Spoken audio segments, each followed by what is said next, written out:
Hello, now we are going to see a second membrane in a eukaryotic cell. अगर normally हम eukaryotic cell की अगर बात करते हैं तो आउटर मोस्ट लेयर और in the eukaryotic cell if we अगर हम स्पेशली अगर प्लांट सेल की बात करते हैं तो हमने देखा कि plant cell have the outer covering of the cell wall and inner to that there is a cell membrane. Yes, and अगर हम एनिमल सेल की बात करते हैं तो in the animal cell the outer most layer is the cell membrane. So today we are talking about this cell membrane और it is also called as the plasma membrane और a biomembrane. Yes, so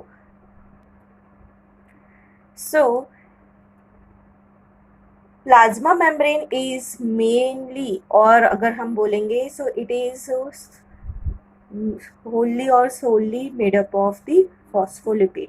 It is made up of protein phospholipid. Yes, in this the protein is the globular protein and the phospholipid is amphipathic in nature. Amphipathic in nature, ये इसके बारे में हम आगे देखने वाले हैं. What is mean by this amphipathic? Yes, so first it is made up of protein phospholipid. The plasma membrane is made up of protein से बना हुआ है and phospholipid से बना हुआ है. Its nature is that it is selectively permeable membrane. What is the nature of the cell membrane? That it is selectively permeable. अब हम अगर बात करते हैं what is the difference between the selectively permeable और अगर हम सेमी परमिएबल मेम्ब्रेन की अगर हम बात करते हैं. So see if this is a membrane, ये हमारी मेम्ब्रेन है, this is the inner side, this is the inner side and this is the outer side. Yes, so if some material is present here in the outer side, yes, so what is the nature of the semi permeable membrane?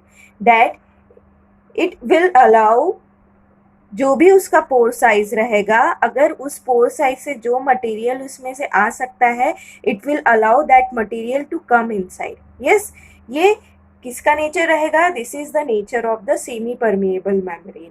Yes, but what is the meaning of the selectively permeable membrane? That it will allow only those particles or those material that is beneficial for the cell. जो चीज cell के लिए beneficial रहेगी, cell या आप this membrane will allow only that material. Yes, मतलब outer side में जो कुछ भी मटेरियल रहेगा, it will allow the selective material. It will, ये ज़रूरी नहीं है अगर उसका पोर साइज छोटा है, अगर कोई बड़ा पार्टिकल भी रिक्वायर्ड है सेल को और उसका पोर साइज अगर छोटा है, so it will allow that big material also to enter from that pour.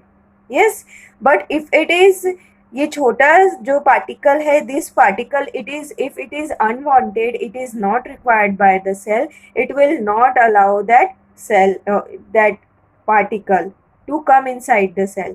So this is the nature of the plasma membrane, that is selectively permeable membrane. But sometimes in the book they are given, कभी कभी ऐसा भी होता है कुछ books में, it is also called as, they called as the selectively permeable भी कहा गया है, उसको सेमी परमिएबल भी कहा गया है. Yes, so if it is, अगर वो सेल या आप बोलेंगे कि the membrane when it is present in the living material, then it is act as a selectively permeable membrane, and when it is present in the non-living material, then it acts as a semi-permeable membrane also. For example, अगर हमने एक beaker लिया, beaker में we have taken HCl. HCl is the hydrochloric acid. Yes, when we take, यहाँ पे हमने एक egg लिया, so the layer, outer layer of the egg, it is made up of calcium carbonate. It is made up of calcium carbonate. जब हमने ये egg को इसके अंदर डाला HCl के अंदर, सो व्हाट विल हैपन कि this membrane will react with the HCl. तो उस समय क्या होगा, it will act as a selectively permeable membrane. Yes, but जब ये रिएक्शन होने के बाद जब ये ऊपर की लेयर जो है वो निकल जाएगी, तो after that the membrane will act as a semi permeable membrane. yes, so in that case अगर हम बोलेंगे कि जो पहले एग था, they it is alive, वो कैसा था उसमें, लिविंग, दैट वो लिविंग मटेरियल था, so it act as a selectively permeable membrane that it doesn't allow any material to enter inside, but once it is destroy, एक बार उसका it become non living, तो क्या होगा, it will also act as a semi permeable membrane, where the nature of this semi permeable membrane it that it allows any material to enter inside the cell. So in this case हम ये बोल सकते हैं कि what is the nature of the cell membrane? It is the selective permeable membrane, but it is sometimes happen, या कई books में आपको देखने मिलेगा, अगर आप कुछ बड़ी बुक्स ऑथर्स की देखेंगे तो they are also called that it is act as a semi permeable membrane. So in the living material they act as a selectively permeable, in the non-living they act as a semi-permeable membrane. Yes, so this is the nature of the plasma membrane. Yes, then it is उसकी कुछ characteristics अगर हम देखते हैं, they are semi permeable, sorry they are selectively permeable, and there are variable ratio of the phospholipid आपको वहाँ पे देखने मिलेगा. अब ये जो फॉस्फोलिपिड है, कैसे हम उसके बारे में आगे पढ़ेंगे, where you can see the variable, जो उसके देख सकते हैं कि कैसे ये वैरी करता है. फॉस्फोलिपिड कहीं कम रहेगा, कहीं ज़्यादा रहेगा, कभी ऊपर नीचे उसके जो आप बोल सकते हैं कि उसके कॉन्सेंट्रेशन में हो सकता है, मतलब उसके नंबर्स में चेंजेस हो सकते हैं. Yes, then it is dynamic, मतलब हमेशा एक जैसी उसकी मेम्ब्रेन का जो नेचर है वो एक जैसा नहीं रहेगा. यस, अब जो सेमी परमी सॉरी सेल मेम्ब्रेन की अगर हम बात करते हैं, सो सेल मेम्ब्रेन को डिस्क्राइब करने के लिए वेरियस मॉडल्स आए, वेरियस साइंटिस्ट आए जिन्होंने डिफरेंट मॉडल्स लेके आए.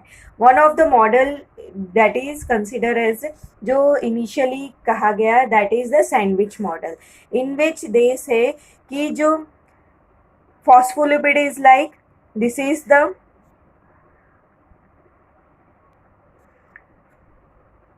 so the scientist has given the sandwich model in which the outer, this is the, here the protein molecules are present, and in between the protein molecule there is a phospholipid molecule.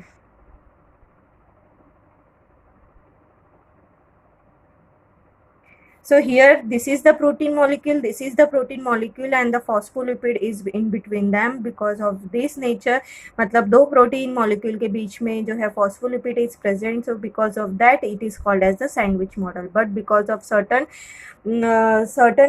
question which they have not able to given, so because of that, that model is not so much accepted. Now next model is taken given by the Singer and Nicholson that in 1972, that is the fluid mosaic model. Yes, this is the model which is given by the Singer and Nicholson in 1972. He made here some basic things are the same as that is given in the sandwich model of the of the cell membrane. So but they given some more clarification regarding the nature of the protein molecules. Yes, so यहाँ पे क्या हुआ है, उन्होंने same चीज़ें कुछ जो sandwich model थी उसकी सेम चीज़ें कुछ ली कि it is made up of protein and the phospholipid, where the protein, अब उन्होंने उस चीज़ को एक्सटेंड किया कि प्रोटीन कैसे हो सकते हैं. So the protein may be extrinsic और it may be intrinsic. If you see in the diagram of your book, in this diagram you will see this is the fluid mosaic model, and in this you will see कि यहाँ पे आपको this is, ये जो ऊपर आपको दिखाई दे रहा है, these are the phospholipids. Yes, these are the phospholipids, and here the blue color indication is the, ये जो दिखाई दे रहा है, these are the protein molecules. Yes, अब ये जो प्रोटीन मॉलिक्यूल्स है, आप देखिए कुछ प्रोटीन मॉलिक्यूल्स प्रोटीन्स जो है आपको ये बाहर दिख रहे हैं, that you called as the extrinsic protein, extrinsic मतलब कोई चीज़ बाहर होना, यस। एंड दिस इज, ये जो आपको दिख रहा है जो फुल्ली एम्बर्डेड है, जिसमें हम बोल सकते हैं जो भी पार्शियली एम्बर्डेड, कुछ जो है पार्शियली मतलब थोड़े बहुत अंदर जो फॉस्फोलिपिड है उसमें क्या है अंदर है, और कुछ जो है पूरा फुल्ली ट्रांस मेम्ब्रेन मतलब पूरा ऊपर से नीचे तक वो लिपिड बायले जो लिपिड बायलेयर है उसमें वो पूरी तरह से डीप है। So here the two types of proteins you can see, the outer और द पेरिफेरी में आपको जो दिख रहे हैं that is the extrinsic protein, and कुछ जो है वो पार्शियली एम्बर्डेड है और कुछ जो है फुल्ली ट्रांस कंप्लीटली एम्बर्डेड है in the protein bilayer, yes, so in the phospholipid bilayer, yes. So it is the two types of protein here, the extrinsic protein or the peripheral membrane protein, yes, and some protein called as the intrinsic protein, or they also called as the integral membrane protein, yes. So these are the two types of protein which is found in this model, yes, that is explained by the Singer and Nicholson, yes. And here यहाँ पे आपने क्या देखा, extensive proteins जो है they are attach to the phospholipid head, यहाँ पे जो ये फॉस्फोलिपिड हेड जो दिख रहे हैं उसके वो उससे अटैच है, and they are loosely attach. वो कैसे हैं, loosely attach, they can change their position from this to this. So because of this changing of the nature they are called as the, that हमने जो देखा था ऊपर कि they have the variable ratio of the phospholipid, so it may be कि यहाँ पे ये जो प्रोटीन है, प्रोटीन भी एक जगह से दूसरी जगह क्या हो सकता है, अपनी जगह चेंज कर सकता है। And here the phospholipid, this is the phospholipid, अगर हम डायग्राम से अगर देखेंगे, so here this one number of this phospholipid or this fourth number of phospholipid, it may be possible कि they may exchange the place, मतलब one की जगह क्या हो सकता है, if this is one protein and this is fourth number of protein, they may change, they may exchange their places. And likewise here this is the protein, and this protein molecule also able to change their places. So because of that nature the phospholipid they may change, जो उसका phospholipid है उसके जो numbers है उसमें changes हो सकते हैं, या और जो प्रोटीन से ये भी एक जगह से दूसरी जगह अपनी जगह बदल रहा है, तो इट इज़ ऑल्सो कि उसके प्रोटीन के नंबर में भी यहाँ पे आपको चेंज दिखाई दे सकता है।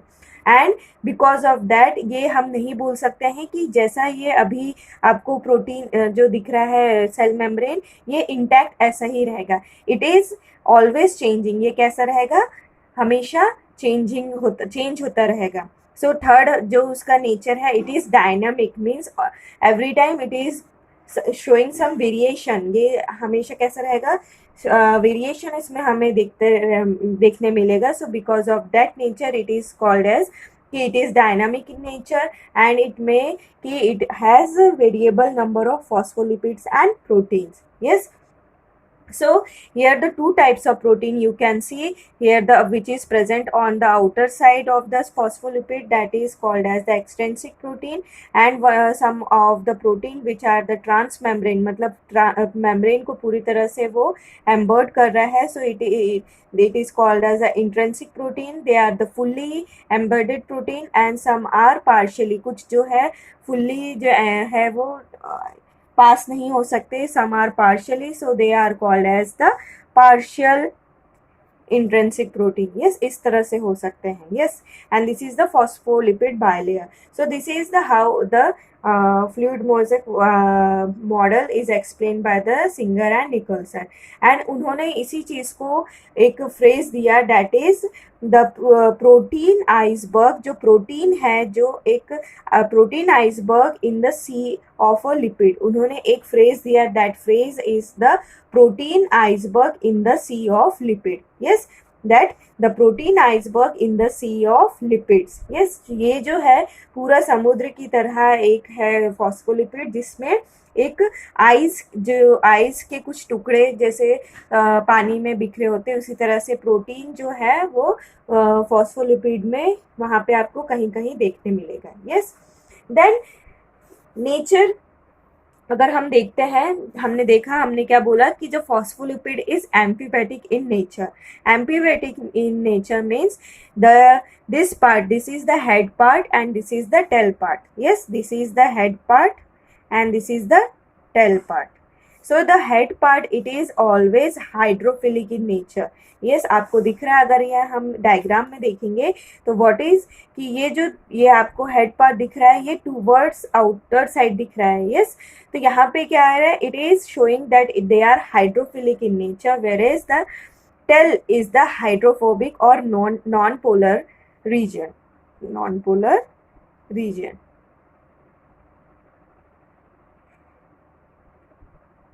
Yes, this is the non-polar region. So the tail is the non-polar region, whereas the head is the polar head. Yes, so it is the hydrophilic. This is hydrophilic. Philic means यहाँ पे L आपको आता है, L से याद रखना है loving, and hydrophobic, phobic means कोई चीज से डर, तो यहाँ पे उसको हाइड्रो मीन्स वाटर से उसे हमेशा डर रखता है, इसीलिए वो अपने आप को हमेशा अंदर साइड में रखता है. Yes, so here the head is hydrophilic in nature and tail is hydrophilic in nature. Sorry. Head is hydrophilic in nature whereas tail is hydrophobic in nature. So because of this nature, यहाँ पे आपको दोनों एक साथ दिखाई दे रहे हैं, hydrophilic and hydrophobic. Because of that it is called as the amphipetic. It is called as amphipetic. That is, the phospholipids are amphipetic in nature. Yes.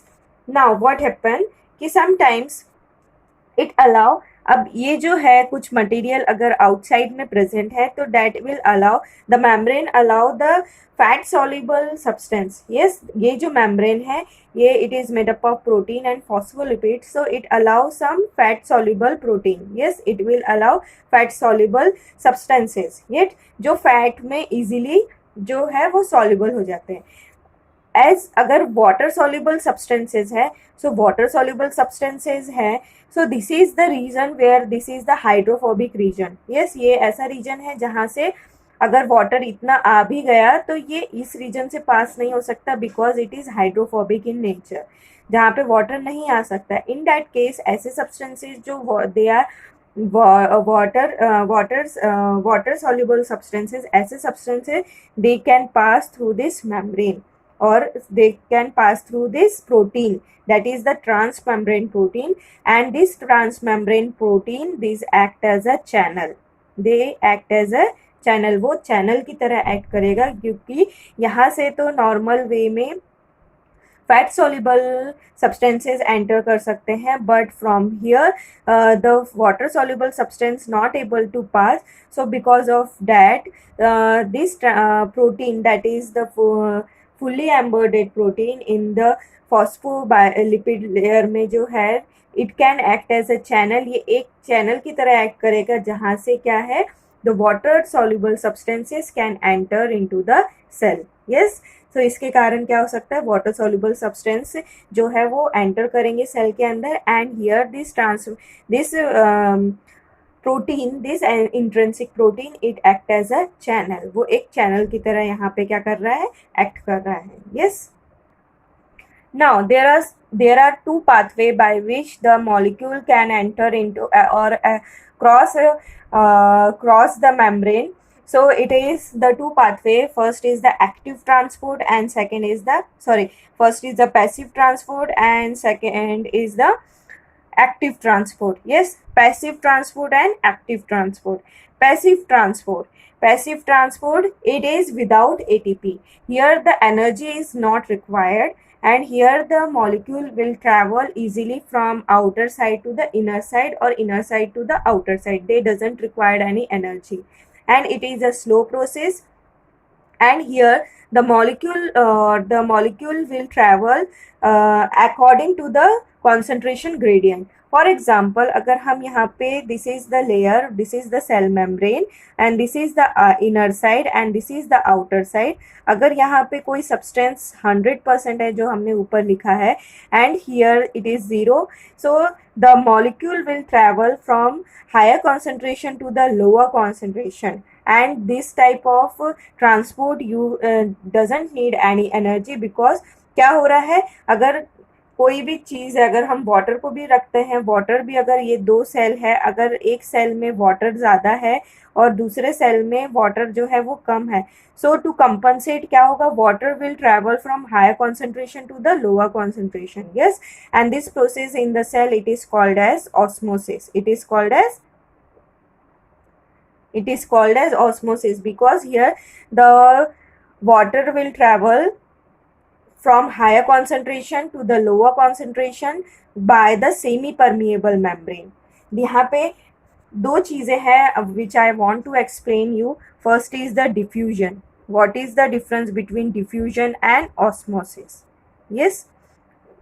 Then we come to the active and passive transport. अब ये जो दो चीज़ें होती हैं जो normally जो है टर्म्स यूज़ किए जाते हैं. यस, अब ये हम अगर बात करते हैं, this is the cell, this is another cell. Yes, if it is यहाँ पे वाटर प्रेजेंट है fully and here the water is not, थोड़ा बहुत है, so what will happen, obvious है कि with the help of this membrane और जो भी रहेगा यहाँ से क्या होगा, water will travel from, this is the high concentration, this is the low concentration, the water will travel from high concentration to the low concentration.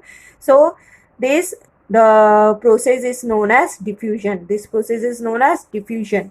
And what is osmosis? Here also the same thing happened, but it is by the semi permeable membrane. It is by the semi permeable membrane. Semi permeable मतलब कुछ ही चीज को वो allow कर रहा है. Yes, so here what is the difference between diffusion and osmosis? ये दोनों प्रोसेस सेम है, but here it is not by the semi permeable membrane. Here the travel of water molecule or the substances from higher concentration to the lower concentration, but by the semi permeable membrane. Semi permeable membrane. So this process is known as osmosis, and here it is called as diffusion. So here what happened in the cell, क्या हो रहा है यहाँ पे, passive transport में क्या होगा, अगर सेल की रिक्वायरमेंट है या नहीं है उसके हिसाब से, अगर आउटर साइड में बहुत ज़्यादा कोई चीज़ हो गई है, या आप बोले जैसे अभी हमने यहाँ पे 0 बोला है, सो यहाँ पे 0% में कोई चीज़ है and here it is present in 100%.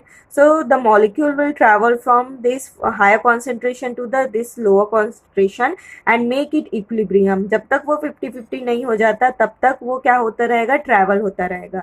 So this is called as the passive transport. यहाँ पे उसको एनर्जी की ज़रूरत नहीं पड़ रही है, ये अपने एक नॉर्मल ग्रेडियंट के हिसाब से वो जब तक इक्विलिब्रियम नहीं आता है तब तक वो प्रोसेस होती रहेगी and it is a slow process, it doesn't require energy. Where is in the active transport it is required ATP and it is transport faster and it against the concentration gradient. For example अगर हम यहाँ पे बात कर रहे हैं, it is the inner side, it is the outer side, कोई चीज़ यहाँ पे 100% है और यहाँ पे 0% है. यस, टिल इक्विलिब्रियम ये तो ट्रैवल करेगा. यस, नाउ व्हाट हैपेंड, अब ऐसा भी हो सकता है कि कोई चीज़ ऐसी है जो सेल को रिक्वायर्ड नहीं है, जो हम इनर साइड की अगर बात करें, सेल को रिक्वायर्ड नहीं है and it wants to go outside. So during that क्या होगा, यहाँ से वो चीज़ कम हो सकती है और यहाँ पे वो ज़्यादा हो सकती है. मतलब यहाँ से क्या होते जा रहा है, कॉन्सेंट्रेशन कम होते जा रहा है और यहाँ पे वो कॉन्सेंट्रेशन बढ़ते जा रहा है. So it is against the gradient. ये क्या हो रहा है, against the gradient. It required energy. हमको कोई चीज़ ज़बरदस्ती अगर करनी है उसके लिए हमें क्या रिक्वायर्ड लगेगा, हमको एनर्जी की रिक्वायरमेंट लगेगी. So for that process they required ATP. यहाँ पे उनको क्या रिक्वायर्ड लगेगा, ATP, because they are going against the gradient. ये जो 50-50 हो चुका था उसके अगेंस्ट ये जा रहे हैं, जो एक इक्विलिब्रियम कंडीशन थी उसके अगेंस्ट वो जा रहे हैं. So for that they required energy in the form of ATP. So that you called as the active transport. It is called as the active transport. And here the calcium potassium pump is also an example of the active transport. Okay, so this is how the fluid mosaic model will explain some things more than that of the sandwich model. Yes, so now from the book we will see, and one by one we are going to clear the concepts. Yes. So the cell membrane, or it is also called as a plasma membrane or a biomembrane. It is a thin quasi-fluid structure present both extracellularly and intracellularly. Quasi-fluid, it is meaning कि वो jelly like substance है, एकदम hard नहीं है. It is like a jelly, मतलब बहुत ज़्यादा वो विस्कस, मतलब उसकी viscosity is like a jelly. वो बहुत ज़्यादा लिक्विड की तरह भी नहीं है और बहुत ज़्यादा हार्ड भी नहीं है. Extracellularly, it is present around the protoplast, and intracellularly, it is present around the most of the cell organelles in the eukaryotic cell. Yes, अगर हमने eukaryotic cell की बात करें तो in the eukaryotic cell without cell membrane, cell अगर है, अगर it is without the cell membrane, then inner जो भी पार्ट है that you called as the protoplast. It is called as the protoplast. ये आपको ध्यान रखना है. सेल विदाउट सेल मेम्ब्रेन, जो उसका जो भी मटेरियल अंदर प्रेजेंट है, then it is called as the protoplast. Yes. So अगर हम बात करेंगे, कुछ जो सेल है जैसे कि एनिमल सेल है. एनिमल सेल की जो आउटर कवरिंग है, that is outer most layer कौन सी होती है? It is the cell membrane. Yes. और अगर सेल मेम्ब्रेन हट जाती है एनिमल सेल की, so it is called as the protoplast. Yes. So the extracellularly, it is present around the protoplast, and intracellularly, it is present around most of the cell organelles in the eukaryotic cell. अगर eukaryotic cell में हम अगर plant cell की अगर बात करते हैं, तो प्लांट सेल में अगर this is the cell wall, here inner side is the cell membrane. First outer layer is the cell wall and inner layer is the cell membrane. Yes. So एक्स्ट्रासेलुलरली किसको बोला गया है? It is the cell wall को बोला गया है. And इंटरसेलुलरली ये किसके रिगार्डिंग बोला गया है? It is regarding the plant cell. Yes. Intracellularly it is present around the most of the cell organelles in the eukaryotic cell. क्योंकि इंट्रासेलुलरली, क्योंकि प्लांट सेल में आउटर लेयर किसकी होती है? सेल वॉल की होती है, इसीलिए उसको इंट्रासेलुलरली कहा गया. It separate cell organelle from the cytoplasm. ये क्या कर रहा है? अगर हम नेक्स्ट देखेंगे what is cytoplasm. This is the cytoplasm of the cell. तो this cell membrane will separate the cell organelle from the cytoplasm. ये डिफ्रेंशिएट कर सकता है. Yes. So they have the ability कि it separate the cell organelles from the cytosol or the cytoplasm. Thickness of the biomembrane, it is about 75 angstrom. Under the electron microscope, the cell membrane appear trilaminar. Yes, made up of 3 layers. ये कहाँ दिखता है हमको? Electron microscope में. It show presence of lipid, mostly the phospholipid, arranged in the bilayer, and the lipids possess one hydrophilic polar head and 2 hydrophobic non polar tails, जो हमने देखा. Yes. जो उसका हेड होता है it is hydrophilic in nature, and जो उसके tails होते हैं it is hydrophobic in nature. So the phospholipid are called as the amphipathic. Yes. The lipid molecules are arranged in 2 layers or bilayer in such a way that their tails are sandwiched in between the heads. Yes. Due to this, the tails never come in direct contact with the aqueous in surrounding. जिसके ये nature के कारण कि वो hydrophilic जो रहते हैं, this is they are hydrophilic and this is the hydrophobic in nature. Because of the hydrophobic in nature, this tail will never come under the, ये कभी surrounding के से contact में नहीं आते हैं because of their hydrophobic in nature. Yes. Cell membrane also show presence of proteins and carbohydrates. Yes.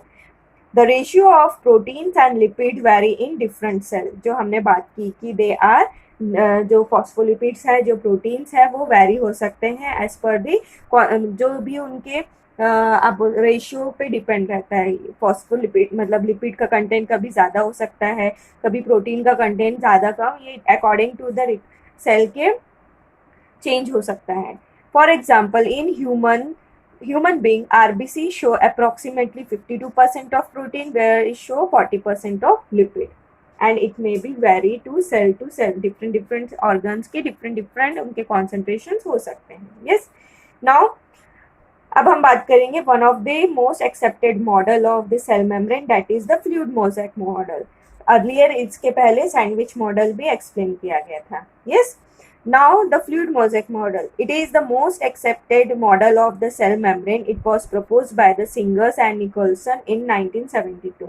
According to this model, it is made up of phospholipid bilayer and protein. ये किससे बना हुआ है? Phospholipid bilayer and this is the protein, इनसे बना हुआ है.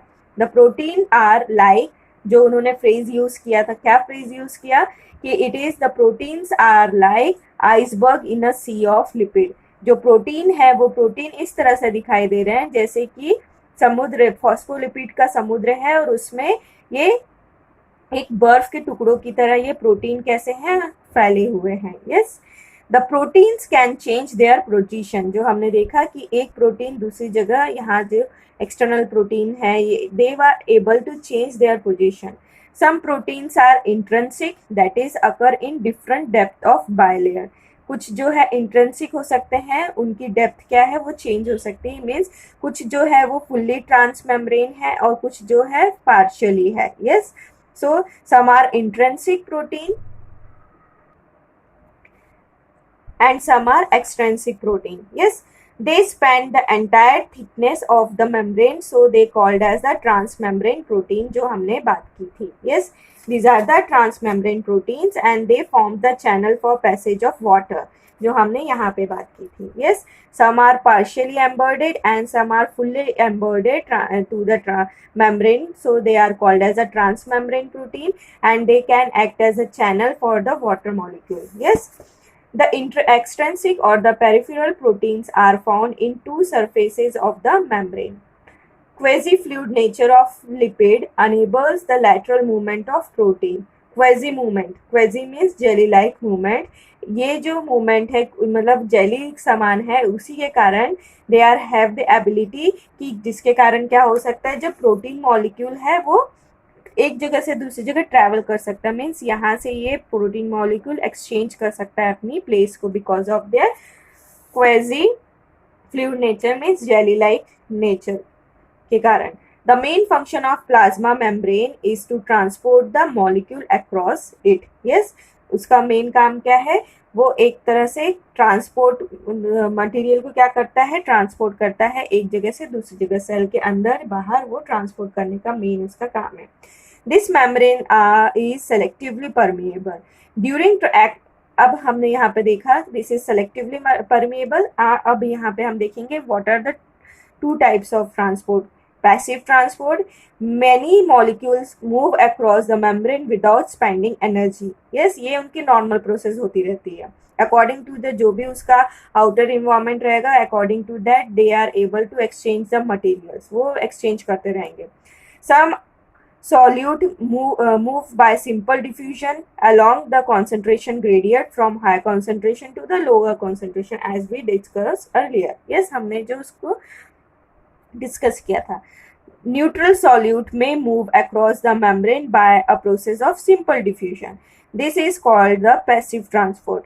Yes, here the water molecule travel जो है हो रहा है एक जगह से दूसरी जगह without any energy requirement. It is a normal process. Yes, water may also move by the osmosis. Yes, water can move by the process osmosis. During the active transport, the few ions or molecule are transported against the concentration gradient from lower concentration to the higher concentration. ऐसा भी हो मतलब against the gradient from higher to lower की जगह lower to higher भी वो जा सकता है as per the requirement of the cell. मतलब कोई चीज़ अगर सेल को ज़्यादा रिक्वायरमेंट है या उस चीज़ की रिक्वायरमेंट नहीं है और उसका कॉन्सेंट्रेशन अगर सेल में ज़्यादा है, अगर यहाँ पे हम देख रहे हैं कि सेल में इसकी रिक्वायरमेंट नहीं है और उसको लग रहा है कि सेल को यहाँ पे कि ये चीज़ मेरे सेल में नहीं चाहिए। So for that it can transport, ये यहाँ से कुछ जो सब्सटेंस है उसको वापस अगेंस्ट द ग्रेडियंट वो from lower concentration to the higher concentration वो लेके जा सकते हैं। मीन्स धीरे धीरे क्या होते जाएगा, इसका कंटेंट कम होते जाएगा और here the content will increase. यहाँ पे लोअर कॉन्सेंट्रेशन होते जाएगा, यहाँ हायर कॉन्सेंट्रेशन होते जाएगा। सो it is against the gradient हो रहा है यहाँ पे।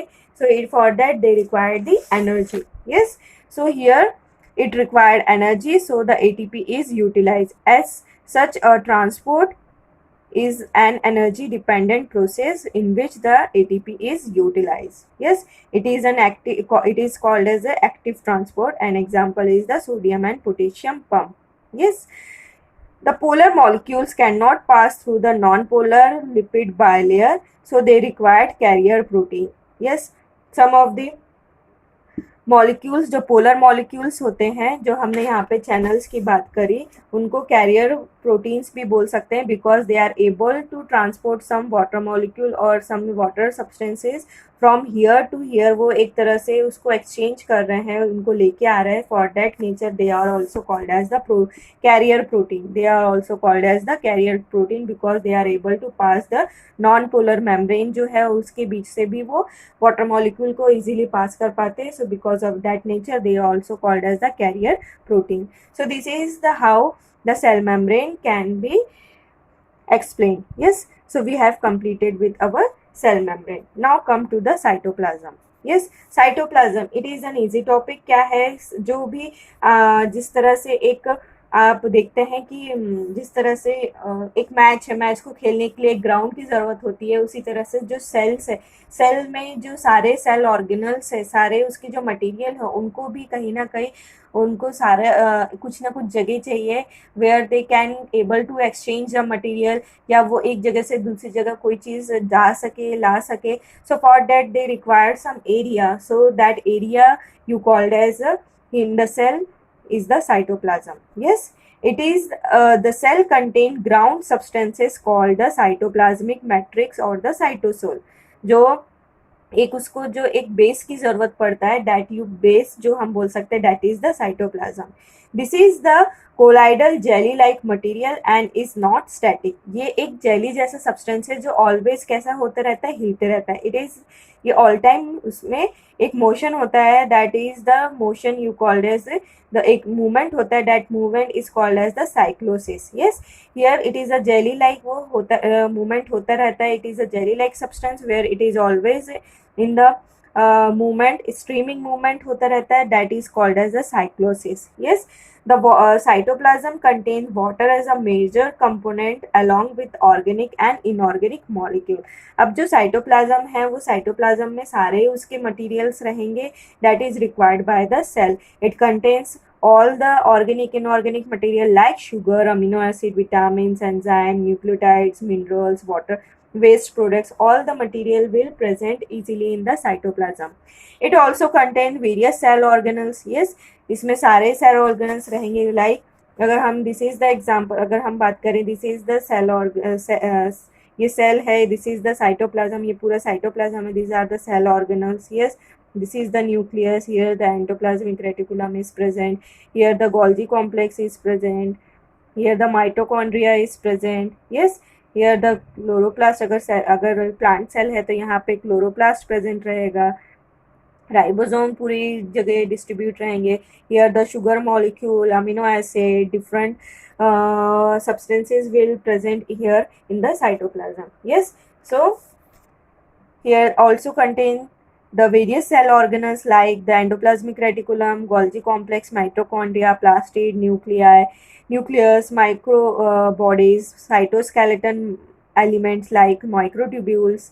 So cytoplasm act as a source of raw material as well as the seat for various metabolic activity which is taking place in the cell. So ये एक तरह से आप बोल सकते हैं ये सोर्स है जहाँ पे जो भी चीज़ सेल को रिक्वायर्ड, जो भी ऑर्गेनल्स को सेल के रिक्वायर्ड होता है, they can easily take from the cytoplasm. Yes, ये these are the different organelles, उनको कुछ भी रिक्वायरमेंट रहेगी तो they can easily take from the cytoplasm where they all the material which is present in the cytoplasm. Yes,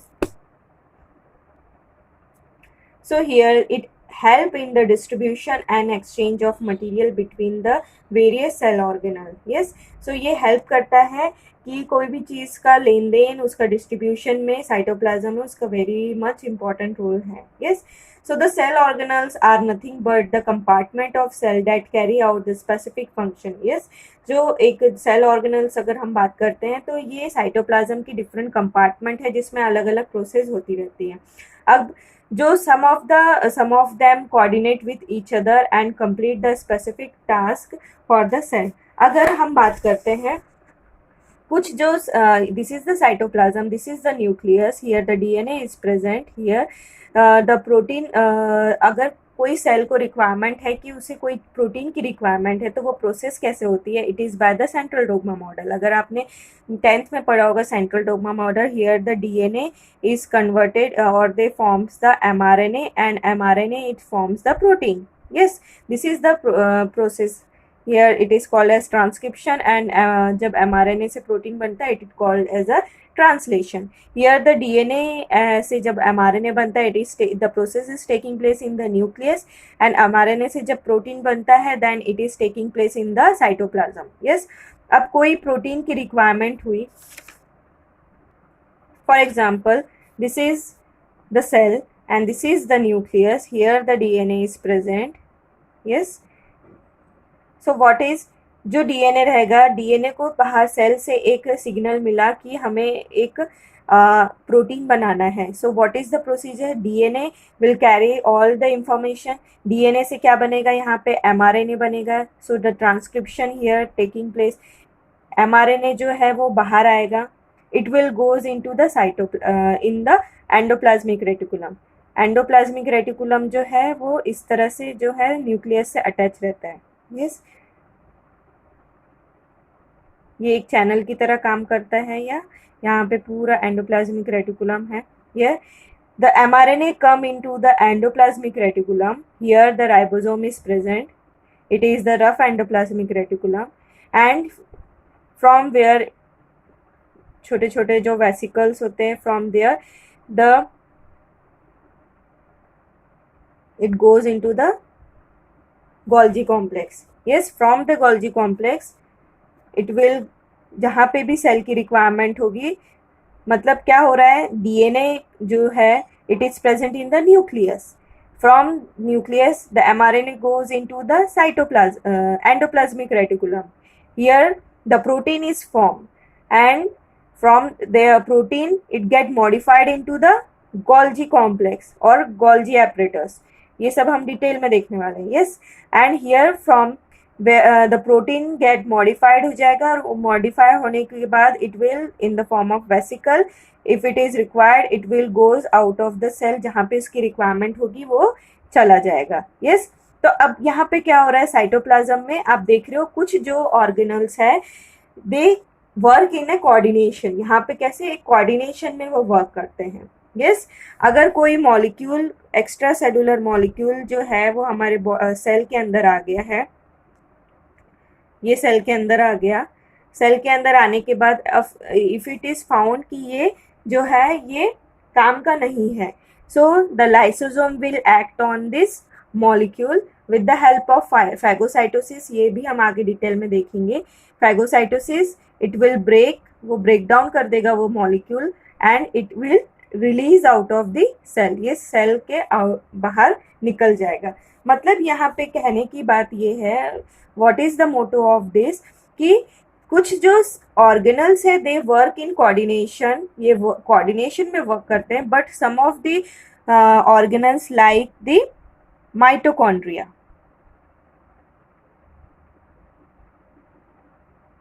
the mitochondria is, this is the powerhouse of the cell. it will, यहाँ पे ATP produce हो रहा है, यहाँ पे उसको ये अपना खुद अपना एक मशीनरी है, उसको बाहर से उसका कोई उसका रिक्वायरमेंट नहीं है. सो क्या हो रहा है, इट विल, ये खुद अकेला अपना काम कर रहा है. लाइक द क्लोरोप्लास्ट, यहाँ पे भी क्या हो रहा है, डिफरेंट प्लेटलेट्स है that is called as a grana. यहाँ पे क्या हो रहा है, यहाँ पे भी क्लोरोप्लास्ट अपना अलग से काम कर रहा है. So some of the organelles they doesn't require the coordination, whereas some of the organelles they work in a coordination. So Here they called as the endomembrane system, where the cell organelles work together. Yes, so here the cell organelles are nothing but compartment in the cell that carry out the specific function.